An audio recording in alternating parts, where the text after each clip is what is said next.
They raised me to be the stable one, the fixer, the backup plan. But when I finally said no, they stole something I can never forgive. Graduation day was supposed to feel like a fresh start, a day where all the hard work finally paid off. Barbara and I had both finished college, and our parents threw this big family dinner to celebrate. I sat there expecting the usual, maybe a heartfelt speech, maybe a corny toast about how proud they were.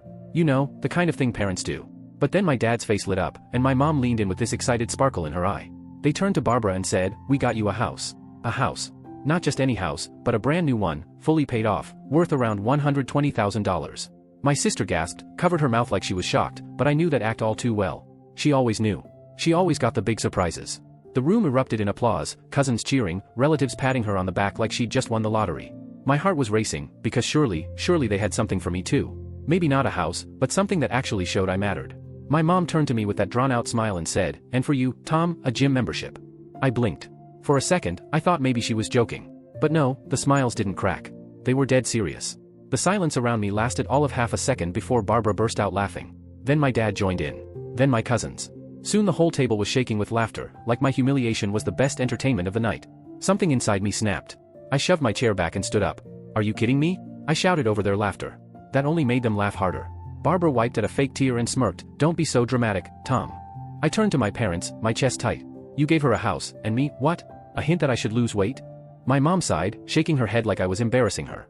"It's for your health, Tom. You should be grateful." And Barbara, of course, leaned back in her chair with that smug grin. "Yes, Tom. Maybe if you actually use it, you'll earn yourself a house someday." That was it. I looked around the room. My uncle, the only one not laughing, gave me a small shake of his head like he couldn't believe what he was seeing. I grabbed my coat, turned to my parents, and said, "Keep your gym membership." Then I looked Barbara dead in the eye. "Enjoy your house while it lasts." And I walked out. That night, I made up my mind, I wasn't living under their roof anymore. I had enough saved to get my own apartment.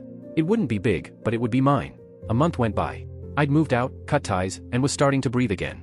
Meanwhile, Barbara spent her days throwing massive parties at her new house, calling me just to rub it in. "How's that little apartment of yours? Must be so cute and tiny," she'd sneer. Then, one night, my phone wouldn't stop buzzing. Barbara first. Then my mom. Then my dad. I finally picked up, and my mother's voice was frantic.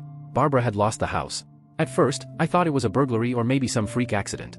But no. She'd walked into a casino, convinced she could double her money, and gambled everything away. She didn't just lose her savings, she signed over the house as collateral for a bet and lost. Just like that. Gone.